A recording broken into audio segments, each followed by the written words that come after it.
Welcome to PS news. ముందుగా headlines చూద్దాం. మాచర్లలో ఈవీఎంను ధ్వంసం చేసిన వైసీపీ ఎమ్మెల్యే పిన్నెల్లి రామకృష్ణారెడ్డి. ఆ ఈవీఎంలోని డేటా భద్రంగా ఉందంటూ సీఈఓ ప్రకటన. డేటా భద్రంగా ఉండటం వల్లే రీపోలింగ్ నిర్వహించలేదని వివరణ.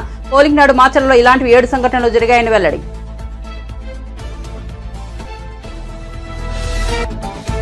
సంగారెడ్డి జిల్లా ఇస్నాపూర్ సమీపంలో పిన్నెల్లిని అదుపులోకి తీసుకున్న పోలీసులు. తెలంగాణ పోలీసుల సాయంతో ఆయన అరెస్ట్ చేసిన ఏపీ పోలీసులు. మాచర్లలో ఈవీఎం ధ్వంసం చేసిన A1గా వైసీపీ నేత. 10 సెక్షన్ల కింద పిన్నెల్లిపై కేసులు నమోదు చేసినట్లు సీఈఓ వెల్లడి.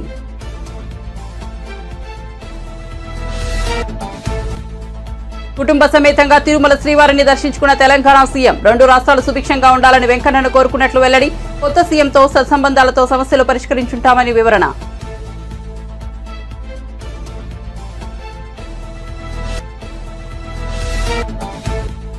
దొడ్డువడ్లు కొనేందుకు కేంద్రం సిద్ధం. కాంగ్రెస్ ప్రభుత్వానికి వచ్చిన ఇబ్బందులేమిటి అన్న కిషన్ రెడ్డి. కాంగ్రెస్ నేతలు రుణమాఫీ చేస్తామని చెప్పి రైతులను మోసం చేశారని విమర్శ. డిసెంబర్ 9న రుణమాఫీ చేస్తామని మొదలు చెప్పి ఇప్పుడు 15 ఆగస్టు అంటున్నారని మండిపాటు. ఇక వార్త వివరాల్లోకి వెళ్తే ఏపీ ఎన్నికల సందర్భంగా ఈవీఎంను పాల్గొట్టిన కేసులో మాచర్ల ఎమ్మెల్యే వైసీపీ నేత పిన్నెల్లి రామకృష్ణారెడ్డిని పోలీసులు అదుపులోకి తీసుకున్నారు. సంగారెడ్డి సమీపంలో ఆయన అరెస్ట్ చేసినట్లు సమాచారం. పిన్నెల్లిని అరెస్ట్ చేయాలని ఈసీ ఆదేశించడంతో తెలంగాణ టాస్క్ ఫోర్స్ పోలీసులు, ఏపీ పోలీసులు ముమ్మరంగా గాలించి సంగారెడ్డి జిల్లా ఇస్నాపూర్ సమీపంలోని ఓ కంపెనీ గెస్ట్ హౌస్ లో ఆయన అరెస్ట్ చేసినట్లు తెలుస్తోంది. ఇదిలా ఉంటే మాచర్లలో ఈవీఎం ధ్వంసం కేసులో పిన్నెల్లిని A1గా చేర్చినట్లు ఏపీసీ ఈసీఓ ముఖేష్ కుమార్ మీనా వెల్లడించారు. మొత్తం 10 సెక్షన్ల కింద మెమో ఫైల్ చేశామన్నారు. ఐపీసీ, ఆర్పీ, పీడీపీపీ చట్టాల పరిధిలోని 10 సెక్షన్లతో ఆయనపై కేసులు నమోదు చేశామన్నారు. ఐపీసీ కింద 143, 147, 448, 427, 353, 452, 120 సెక్షన్లు, పీడీపీపీ కింద మరో కేసు, ఆర్పీ చట్టం కింద 131, 135 సెక్షన్లతో కేసులు నమోదు చేసినట్లు తెలిపారు. ఈ నేపథ్యంలో ఆయనకు 7 ఏళ్ల వరకు శిక్షలు పడే అవకాశం ఉందన్నారు. ఇక ఈవీఎం ధ్వంసం చేసిన ఘటనను ఈసీ సిగ్గుమాలిన చర్యగా పేర్కొందని, ఇలాంటి ఘటనలపై వెంటనే చర్యలు తీసుకోవాలని ఆదేశించినట్లు సీఈఓ తెలిపారు. ఏపీలోని మాచర్లలో వైసీపీ ఎమ్మెల్యే పిన్నెల్లి రామకృష్ణారెడ్డి ధ్వంసం చేసిన ఈవీఎంలో డేటా సేఫ్గా ఉందని సీఈఓ ముఖేష్ కుమార్ మీనా వెల్లడించారు. డేటా భద్రంగా ఉండటం వల్లే రీపోలింగ్ నిర్వహించలేదని వివరించారు. పోలింగ్ నాడు మాచర్లలో ఇలాంటివి 7 సంఘటనలు జరిగాయని వెల్లడించారు. అందులో కొందరు ఈవీఎంలను ధ్వంసం చేసినట్టు వెబ్ కాస్టింగ్ లో గుర్తించామని చెప్పారు. ఈ కేసులో ఇంకా కొందరిని గుర్తించాల్సి ఉంటుందని సీఈఓ తెలిపారు. ధ్వంసం చేసిన ఘటనలపై విచారణ ప్రారంభించామని చెప్పిన ఆయన సిట్కు పోలీసులు అన్ని వివరాలు అందించారన్నారు. 20వ తేదీన రెంటచింతల కోర్టులో ఎస్ఐ మెమో దాఖలు చేయడంతో పాటు మొదటి నిందితుడిగా పిన్నెల్లి రామకృష్ణారెడ్డిని పేర్కొనడం జరిగిందన్నారు. 10 సెక్షన్ల కింద పిన్నెల్లిపై కేసులు పెట్టినట్లు సీఈఓ వెల్లడించారు. దీంతో ఆయనకు 7 ఏళ్ల వరకు శిక్ష పడే అవకాశం ఉందన్నారు.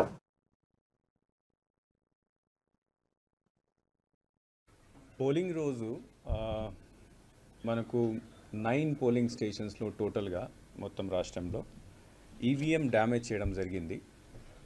కొంతమంది బయట నుంచి వచ్చి అక్కడ లోపల వెళ్ళి ది మిస్హ్యాండిల్ ద ఈవీఎంస్, కింద పడేశారు, కొట్టేశారు, డ్యామేజ్ చేశారు.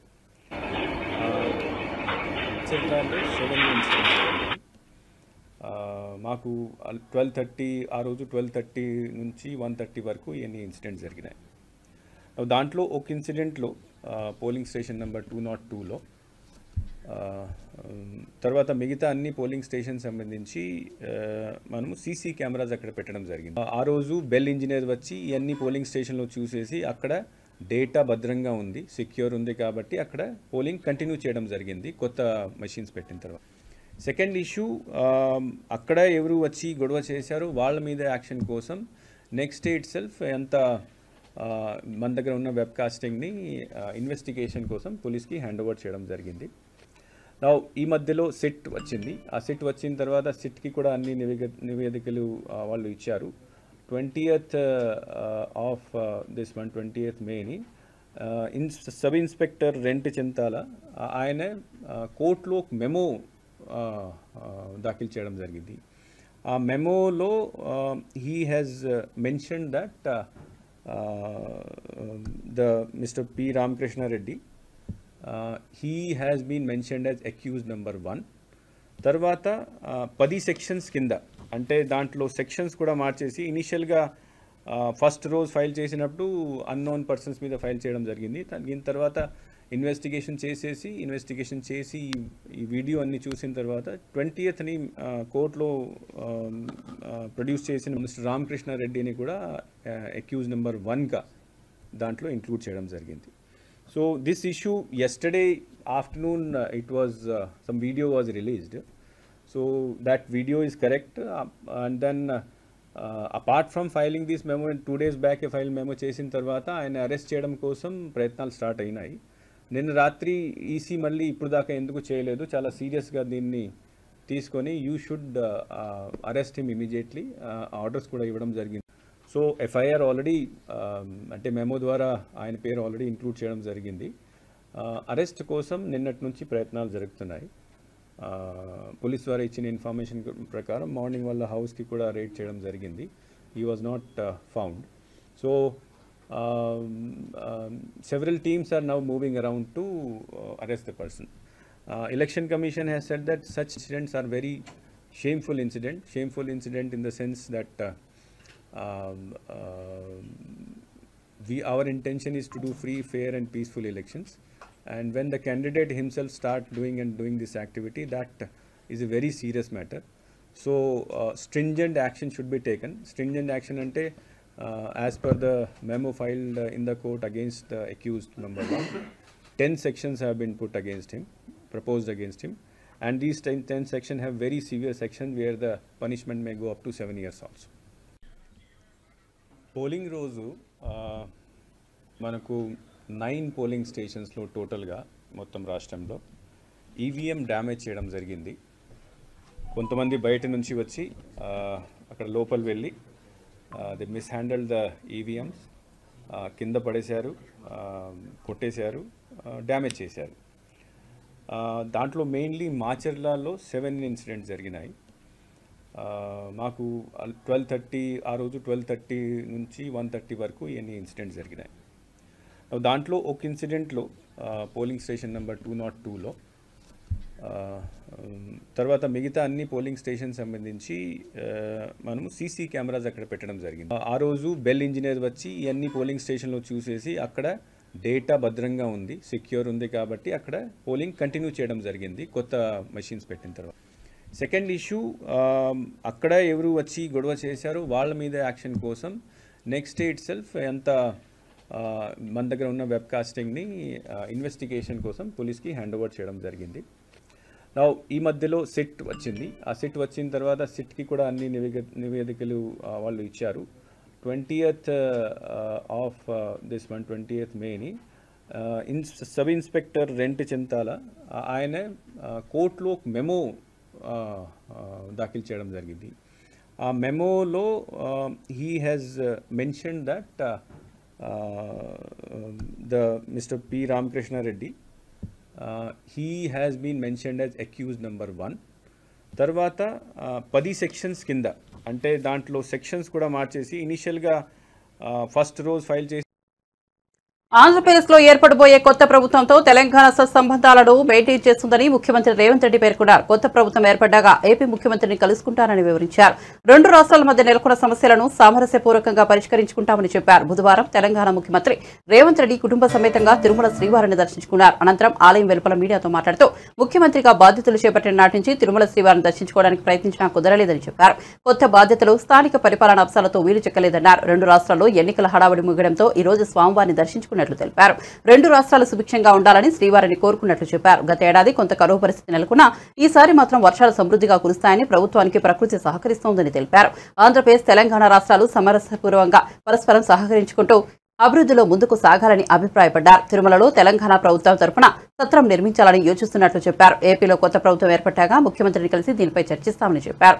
తిరుమలలో సత్రంతో పాటు కుదిరితే కళ్యాణ మండపం కూడా నిర్మించి స్వామివారి భక్తులకు అందుబాటులో తీసుకురావాలని భావిస్తున్నట్లు రేవంత్ రెడ్డి వివరించారు.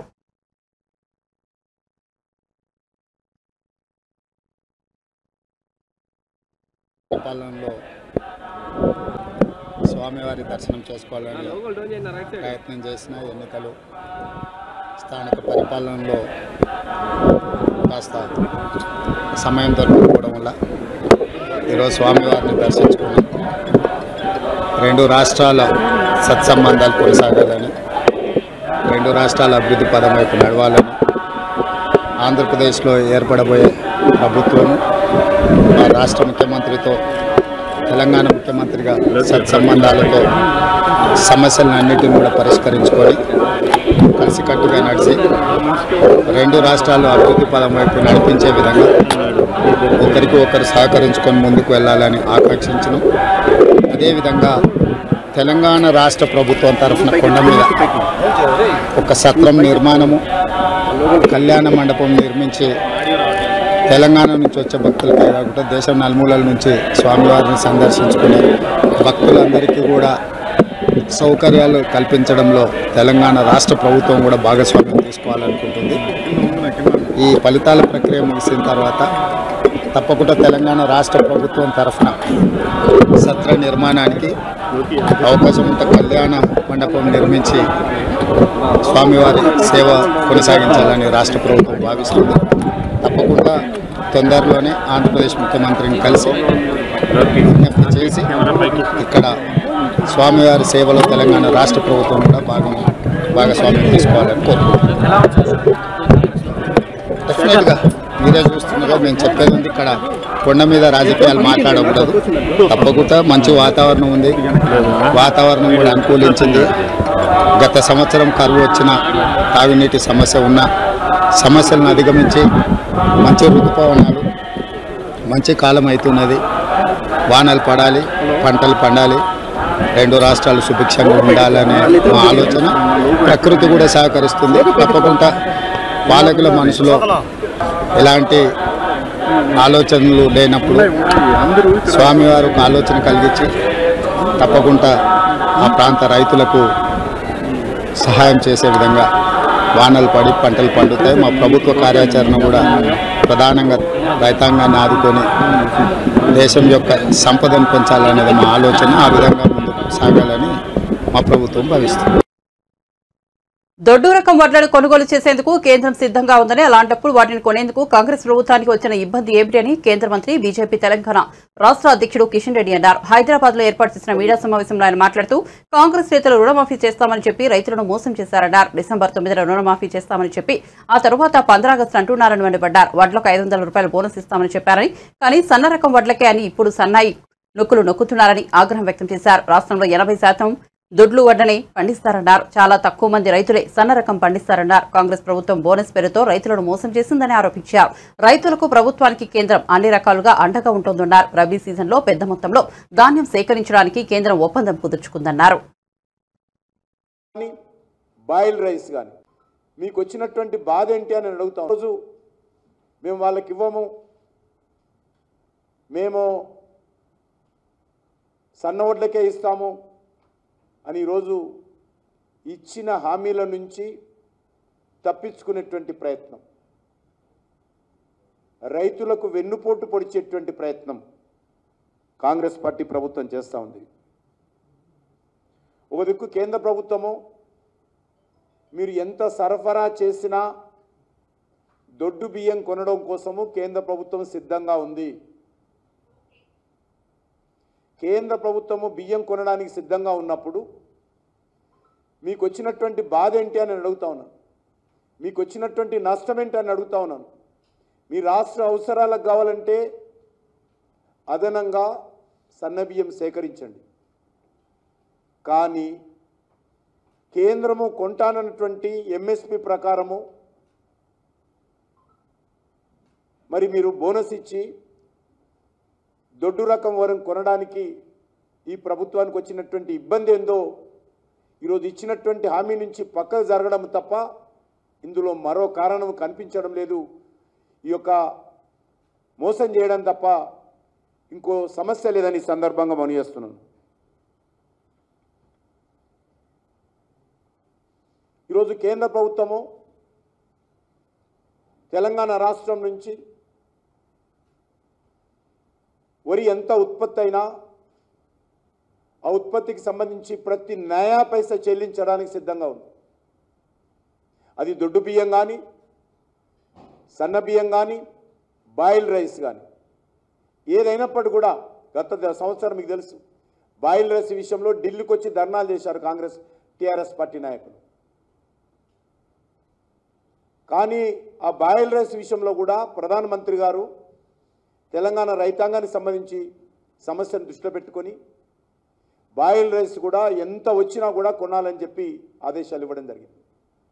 ఈరోజు అన్ని రకాలుగా నరేంద్ర మోడీ గారి ప్రభుత్వము తెలంగాణ రైతులకు అండగా నిలబడుతున్నప్పుడు మరి ఈరోజు దేవుడు వరమిచ్చిన పూజారి అడ్డుకున్నట్టుగా ఈరోజు కేంద్ర ప్రభుత్వము అన్ని రకాలుగా చివరి గింజ వరకు కూడా న్యాయ పైస వరకు కూడా చెల్లించి కేంద్ర ప్రభుత్వము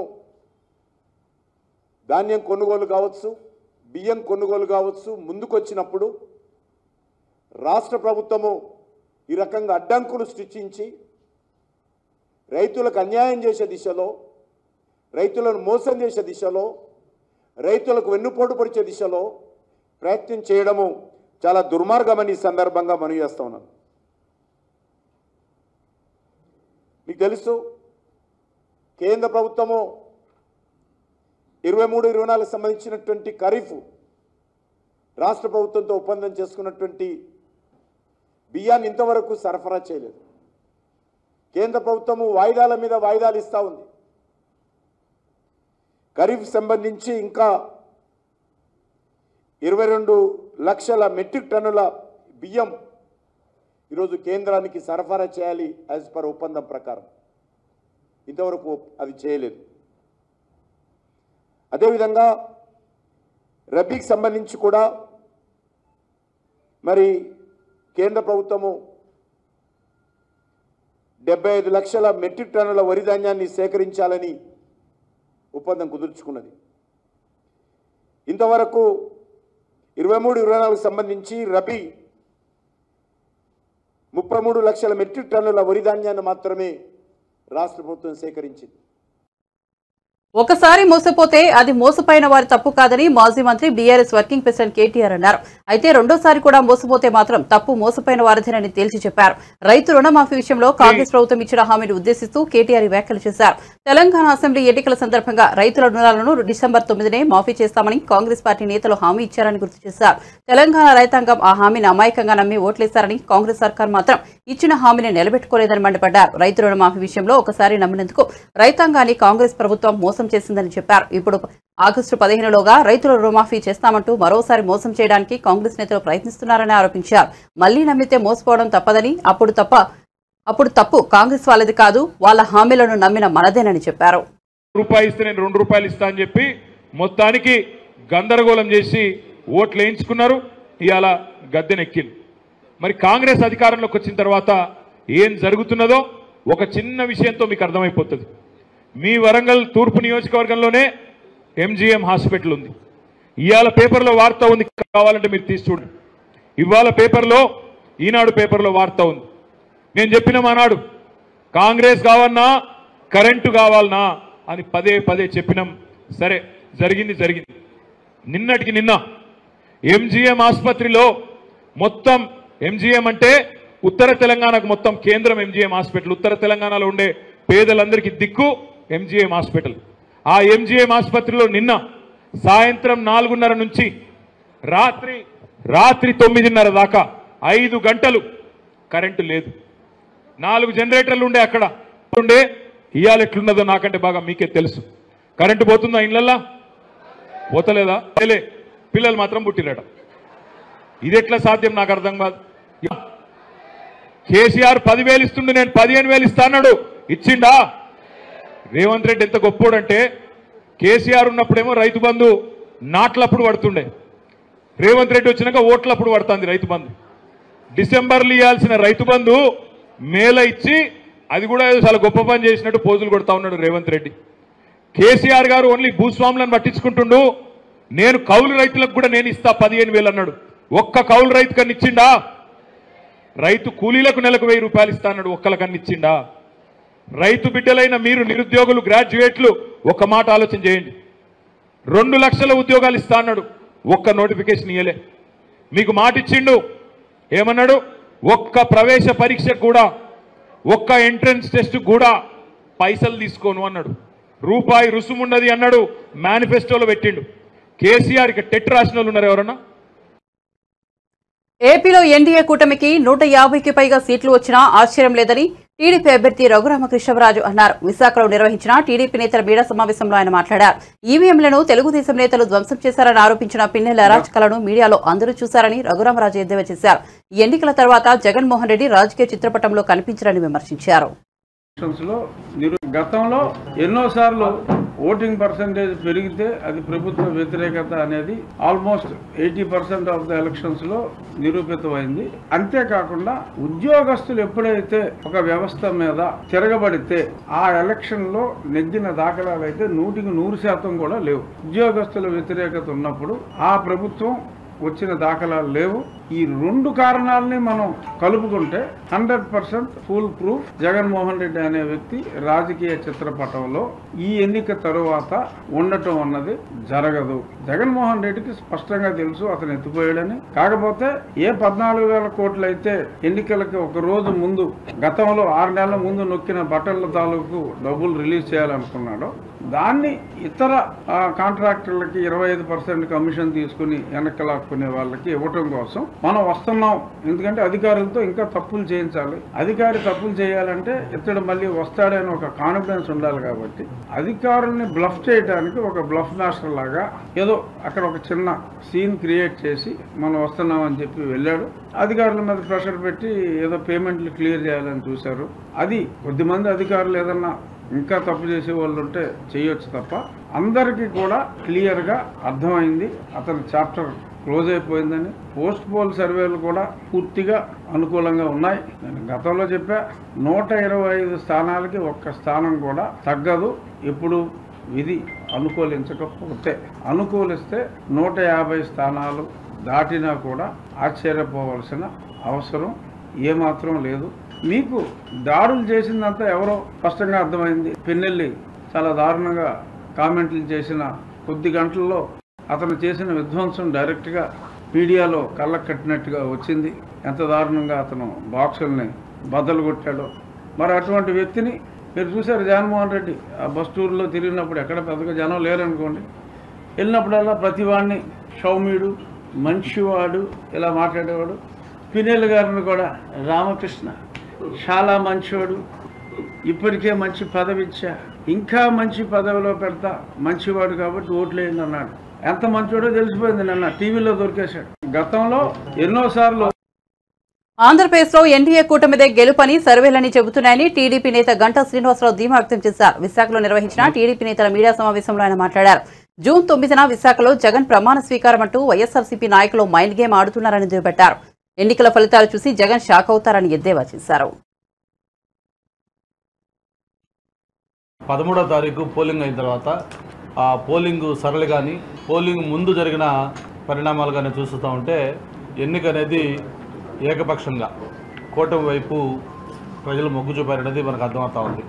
దానికి అంతకు ముందు జరిగిన పోస్టల్ బ్యాలెట్లో కానీ అలాగే హైదరాబాద్ నుంచి బెంగళూరు, చెన్నై నగరాల నుంచి ప్రజలు ట్రైన్స్లో, బస్సుల్లో యాలాడుతూ వాళ్ళు వచ్చిన తీరు, టోల్ గేట్స్ దగ్గర రద్దీ, ఇవన్నీ సంక్రాంతి పండుగను తలపించే విధంగా ప్రజలు వచ్చి ఓట్లేసిన విధానం కానీ అలాగే పర్సంటేజ్ ఆఫ్ పోలింగ్ ఎక్కడ చూసినా కూడా గతంలో కంటే కూడా 2-3% మినిమం ఎక్స్ట్రా, కొన్ని చోట్ల అయితే 10%, 11% కూడా ఎక్స్ట్రా పోలేదు. అంటే ప్రజల్లో ఒక కసి, ఈ ప్రభుత్వానికి ఎట్టి పరిస్థితుల్లో కూడా బై చెప్పాలన్న ఒక ఆలోచన, వాళ్ళ కసి ఆ ఓటింగ్లో కనిపించింది.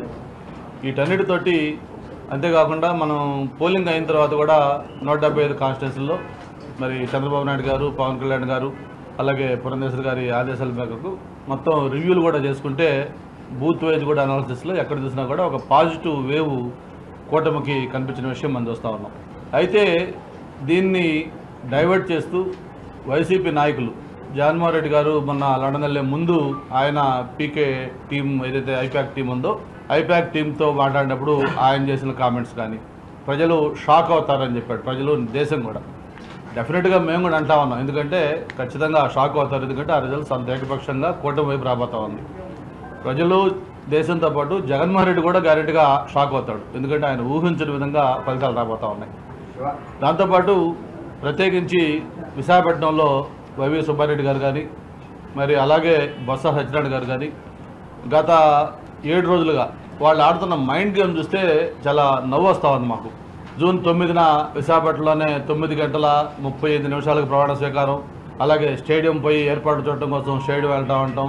అలాగే స్టార్ హోటల్స్ బుక్ చేస్తామని చెప్పడం, ఇవన్నీ కూడా చూస్తూ ఉంటే అందరూ నవ్వుకుంటా ఉన్నారు. ఒక పక్క అన్ని సర్వేలు దేశంలో ఉండే ప్రెస్టీజియస్ సంస్థలు అన్ని ఆల్ సెఫాలజిస్టులు మొత్తం కూడా ఎన్నికల్లో రేపు కూటమి కన్విజన్ సాధించబోతా ఉంది అని చెప్పి ఒక పక్క చెప్తా ఉంటే, ఓటింగ్ సరళి చూసిన అందరూ కూడా మాట్లాడుతూ ఉంటే వాళ్ళు ఈ విధంగా డైవర్ట్ చేయడం అనేది చాలా నవ్వులాటగా అందరూ ఫీల్ అవుతూ ఉన్నారు. దాన్ని ఎవరు కూడా సీరియస్ తీసుకోలేదు. పోస్ట్ పోలింగ్ కూడా వాళ్ళ దాడులు కానీ వాళ్ళ వైఖరి చూస్తూ ఉంటే అర్థమవుతాం. నిన్న మనకి ఏదైతే పిన్నెల్లి రామకృష్ణారెడ్డి గారి వీడియో ఒకటి వైరల్ అయింది. ఒక ఈవీఎం మిషన్ని డైరెక్ట్గా క్యాండిడేట్ బూత్లోకి వెళ్ళి ఎంత ఓపెన్గా అతను దాన్ని ధ్వంసం చేస్తున్నాడంటే అది వాళ్ళ ఫ్రస్ట్రేషను, వైసీపీ నాయకులకు కంటెస్టెడ్ క్యాండిడేట్లకి ఆ ఫ్రస్ట్రేషను క్లియర్గా కనిపిస్తూ ఉంది. 4వ తారీఖు దాకా వాళ్ళు ఎన్ని ప్రయత్నాలు చేసినా ఎన్ని చేసినా కూడా పబ్లిక్ తీర్పు ఏంటో ఆల్రెడీ బాక్స్లో నిక్షిప్తమై ఉంది. మరి అది ఖచ్చితంగా ఎన్డీఏ కూటమికి ఫేవరబుల్గా రాబోతూ ఉంది. మళ్ళీ ఏదైతే వాళ్ళు చెప్తా ఉన్నారో 9వ తారీఖు, ఆ 9వ తారీఖున జగన్మోహన్ రెడ్డి గారు కాదు చంద్రబాబు నాయుడు గారు ఈ రాష్ట్ర 3వ ముఖ్యమంత్రిగా మళ్ళీ ఆయన ప్రమాణ స్వీకారం చేయబోతా ఉన్నారు. అలాగే విష్ణుకుమార్ రాజు గారు, చంద్రమోహన్ రెడ్డి గారు, నేను, మన రఘు నలుగురు కూడా కంటెస్ట్ చేస్తున్నాం ఎమ్మెల్యేలుగా. నలుగురు కూడా అసెంబ్లీలో అడుగు పెట్టబోతా ఉన్నాం. దీన్ని ఘంటాబద్ధంగా చెప్పగలం. అందరూ కూడా మంచి మెజారిటీతో ఎన్డీఏ కూటమి అభ్యర్థులు గెలవబోతా ఉన్నారు. ఎన్నికలు జరుగుతుండగా అనుచరులతో కలిసి పల్నాడు జిల్లా రెడ్డిచింతల మండలం పాల్భాయ్ గేట్ పోలింగ్ బూత్లోకి వెళ్లి ఈవీఎంలో పాల్గొట్టిన Macherla YCP MLA Pinnelli Ramakrishna Reddy video బయటకు వచ్చి అందరినీ షాక్ గురి చేసింది. ఇప్పుడు మరో వీడియో బయటకు వచ్చింది. పోలింగ్ కేంద్రంలో ఈవీఎంలో పాల్గొట్టి బయటకు వచ్చిన పిన్నెల్లిని ఓ మహిళ నిలదీసింది. దీంతో ఆగ్రహంతో ఊసిపోయిన పిన్నెల్లి ఆమెను దుర్భషలాడుతూ వేలు చూపించి బెదిరించారు. తాజాగా ఈ వీడియో వెలుగులోకి వచ్చి వైరల్ అవుతోంది.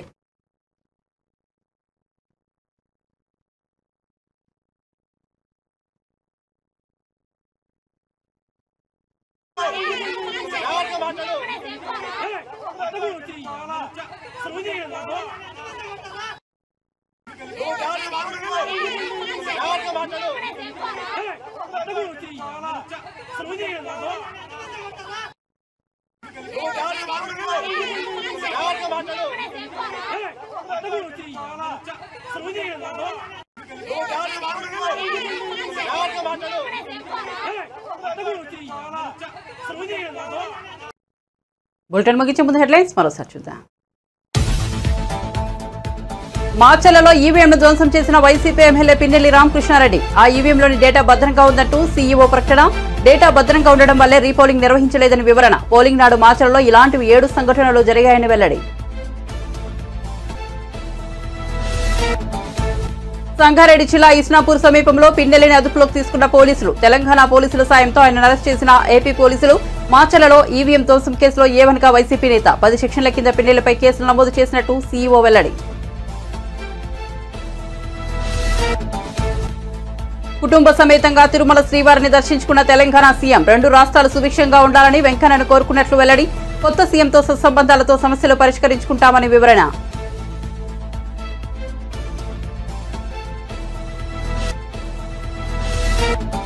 దొడ్డు వడ్లు కొనేందుకు కేంద్రం సిద్ధం. కాంగ్రెస్ ప్రభుత్వానికి వచ్చిన ఇబ్బంది ఏమిటన్న కిషన్ రెడ్డి. కాంగ్రెస్ నేతలు రుణమాఫీ చేస్తామని చెప్పి రైతులను మోసం చేశారని విమర్శ. డిసెంబర్ 9 రుణమాఫీ చేస్తామని మొదలు చెప్పి ఇప్పుడు 15 ఆగస్టు అంటున్నారని మండిపాటు. మరిన్ని అప్డేట్స్ కోసం చూస్తూనే ఉండండి PS న్యూస్.